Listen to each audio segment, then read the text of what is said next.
She is award-winning author and the author of her memoir Disconnected, no other than Ms. Eleanor Vincent. Hi, Daniel. So nice to be with you. Welcome to Book 101, Miss Eleanor, and can you please introduce more about yourself? Yes, well, I've been writing professionally since I was 23 years old. So that's quite a long time now, more than 50 years. I have two memoirs. The most recent one is Disconnected, as you mentioned. The earlier memoir is called Swimming with Maya, A Mother's Story. Both of these books are available widely on IndieBound, Amazon, Powell, or directly from the publishers. And I love writing true stories. And Miss Eleanor Vincent, thank you so much for sharing your memoir today. And what is the central theme of Disconnect? The central theme of Disconnected is that it's a love story. And it's about uh, a kind of star-crossed lovers who are tripped up by their different brain wiring. So I married a man rather late in life who I did not realize completely when I married him that he was on the autism spectrum. And when we were dating, he treated me like a princess. But once we were married, he changed almost completely. And so this book is kind of an exploration, taking the reader on a voyage of discovery along with the narrator about how this relationship evolves over time. But it really is primarily a love story. So, how does your memoir portray neurodiversity within the context of marriage? Well, it does so in a way that I hope is sensitive to both of the people involved, but it is mainly from the neurotypical person's point of view. So, from the woman's point of view, from the narrator's point of view. I know from reviews that I've had about the book and people that I've talked to that they feel that the book does give a well rounded portrait of the autistic husband. So I'm trying to be as balanced as I can be while giving an honest portrayal of what a relationship of this type is like. And these are considered high conflict relationships. And why is that? That's because the brain wiring is so different that words don't even mean the same thing to both people. Communication can become very, very difficult. And depending on the level of the autistic um, brain wiring, the person who is on the spectrum can have meltdowns, they can have shutdowns where they don't speak to their partner for days. And that was the case with us. The shutdowns were extremely difficult for me. My partner would literally ignore me. I would set our dinner on the table, sit down, try to have a conversation, and he would not speak to me. So it was painful. So, what are your main challenges face that you wrote in the book? Well, I think there was a sense of shock because he was so different when he was courting me. And it took me quite some time to adjust to the reality that he was now behaving in such a different way. So that was very, very challenging. And oftentimes, women in these relationships develop a form of um, it's an affective disorder similar to seasonal affective disorder. It's called Cassandra syndrome. And I did find myself spiraling into, at times, depression, um, hopelessness, wondering how we could possibly solve this, and trying repeatedly We went through 3 rounds of marital therapy, none of which were very effective.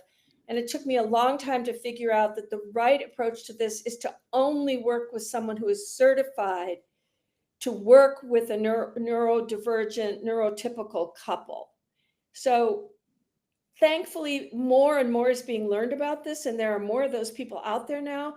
But conventional therapy is useless and can actually be harmful because the autistic person will mask with the therapist and pretend that they understand feelings, that they understand communication challenges, when in essence, their brain just doesn't work that way. So they don't really fully grasp it.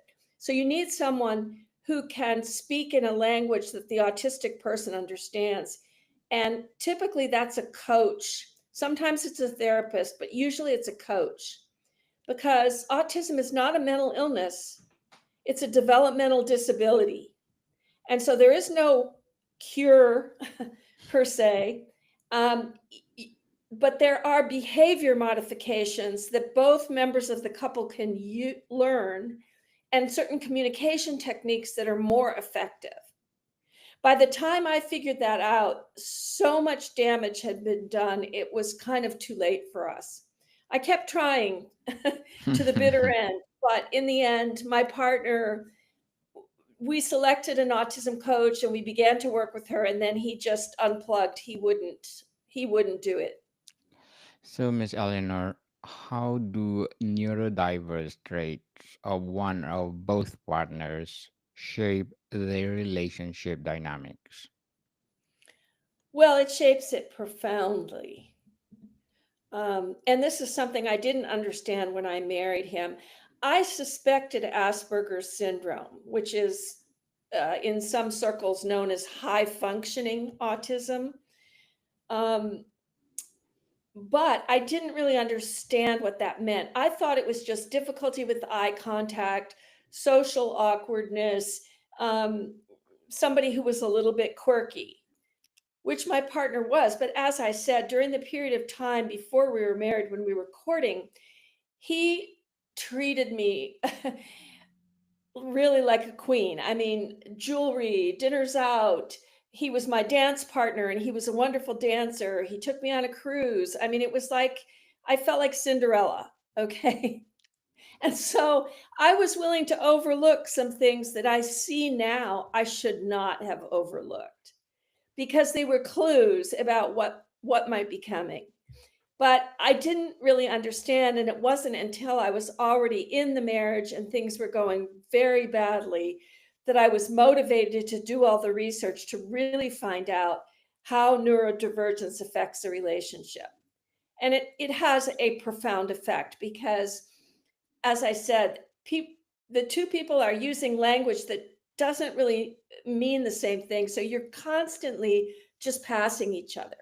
And the neurodivergent person's primary drive is for autonomy. And the neurotypical person's primary drive is for connection. So those two things just don't match up. And in the end, it's all too easy for these two people to just be at odds with each other almost constantly. It's extremely challenging. What role does communication play in the success and struggles of the marriage? Well, I think in our case, it was a combination of things. I think it was this this developmental disability that my now ex-husband had, but there was more to it than that. Had I had a better understanding before I married him or earlier in the marriage, I probably would have approached things differently. As I said, I wouldn't do conventional marital therapy. Had I been more educated about autism, I would have known that we needed to get somebody who only worked with either autistic individuals or neurodiverse couples. It's a very specialized field. So, partly it was ignorance on my part, and partly I think my partner really did love me and believed that somehow magically he was going to be able to make this work. Now, I was his third wife, so clearly he knew that he had issues in relationships. But I think he was just so eager to try. And in some ways that's so sweet that he wanted to try. The difficulty is that he wasn't honest. He didn't reveal to me his autism. He was masking it on purpose. So it's complicated and it's hard to say really what all the factors were. There were many of them, and I discovered more as I went through time with him. The marriage was brief. It ended after 3 years and 9 months. But many of these relationships go on for years with a partner who is undiagnosed, which was the case with my partner. Anybody who's over the age of 40 or 50 is likely going to be undiagnosed because they didn't start doing widespread diagnosis through school evaluations until about 1995. So anyone born in the years before that is likely going to be undiagnosed. And who's going to discover that they're autistic? It's going to be their intimate partner. It's somebody that they're close to, because that's when the traits really come out. My ex-husband was very capable of being social. He was excellent at cocktail conversation. He could do small talk really, really well. You might notice that he had a little difficulty with eye contact, or that maybe he said some things that seemed a little bit odd, but otherwise you wouldn't recognize his autistic traits. It's only when you're in a stress of a conflictual relationship that these traits really come out. So, Miss Eleanor, are there moments in the book where your differences become a strength? Oh, yes. As I said, I'm taking the reader on a journey. I want the reader to have the experience of discovering this person, this man's autism, at the same time as his partner is discovering it. So the first 2/3 of the book are really sort of how they meet, how they fall in love, what happens. We get them up to the wedding. And then the last third, you start realizing, oh my goodness, this is really problematic. This is difficult. So the book has a certain narrative arc that is building the tension as you go along. And in that way, it's very much meant to be, the reader is meant to be turning the pages. And I've heard from readers that that's the case. It grabs you because it is a love story, and it is a story of people who are way in over their heads. And that's compelling. So, how does the book balance the individual experiences of each partner with the shared experiences of the marriage? Well, that's such a good question. Um, One of our therapists, the one that we worked with the longest, tried to explain how there are two people in the marriage, and then there's the relationship itself.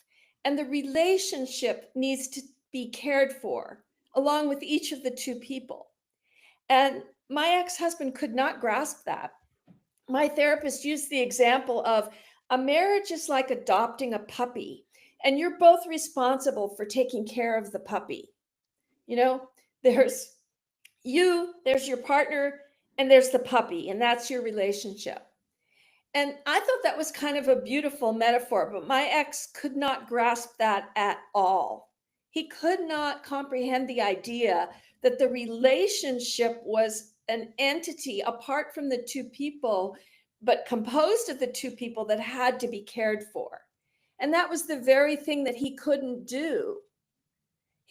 Autism is, the root word of it is auto, which is self. He was very wrapped up in himself. And as I said, his primary drive was for autonomy, not for connection. So, in order to balance that out, I have to show the reader these two people, and I do it through scenes, through dialogue, through examples of the times when they come into conflict. showing their very, very opposite ways of communicating.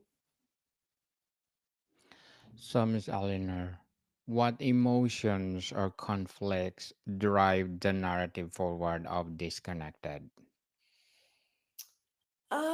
I would say the primary emotion is initially one of love and tenderness and curiosity. But as time goes on, and as the narrator feels more and more neglected, ignored, as her reality begins to shift and she's losing herself in the relationship because she's working so hard to try to make it work, and she's getting exhausted. So then the emotional tone shifts, and there's anger, because whenever you have hurt, you're going to have anger. So there's hurt, there's anger. But I will say there's also a lot of humor, because some of the communications, some of the miscommunications are actually funny. The ways in which we misunderstood each other. And my ex husband actually had a pretty good sense of humor. And so there were times when it was actually we were laughing about the fact that we saw things so differently. But as time went on and the tension builds, this narrative takes place during COVID 19. So we were locked down without any warning, like all of us didn't know this pandemic was coming. So within 4 months of our marriage, we were in lockdown.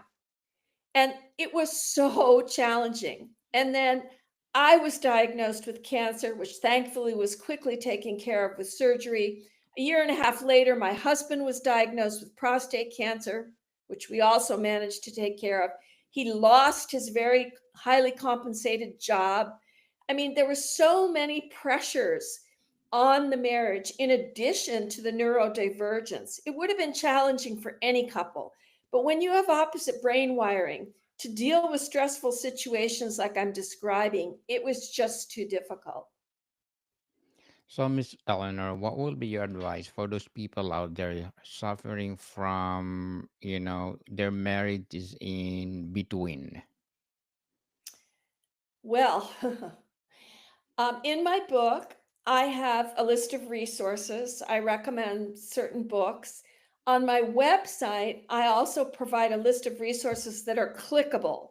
So if people will go to my website, eleanorvincent.com, sign up for my newsletter, they get access to a little separate section of my website where they will see a list of resources. And I recommend different support groups, different therapists, different podcasts that are geared strictly to neurodiverse couples, um, and books. Again, I include the list of books. So I have a pretty comprehensive list of resources because it took me many years to discover those resources. And I don't want other people to have to go through all of the searching and the suffering that I went through.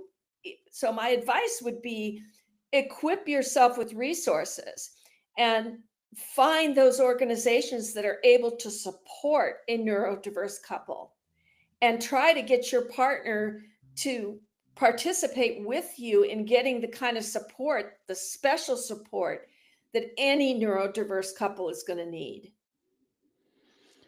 So, Miss Eleanor, what will be your short term and long term goals in writing? Mm. Well, as I said, I love to tell true stories. So um, I write a column for my community newspaper where I live here in Walnut Creek called The Bright Side. And that's very satisfying to me. I am working on another memoir. And I'm hoping to, once this period of time where I'm really launching Disconnected is winding down, I will be working even more on my new book. I have an unpublished novel, and I'm thinking about going back and revising the opening chapters of that book. Um, so, and I also write personal essays that I submit to magazines, to literary magazines, to various websites. So I keep myself very, very busy with my writing, and I have no intention of stopping that. Good luck for your goal, Miss Eleanor, and looking forward for more. empowering memoir or empowering books to come.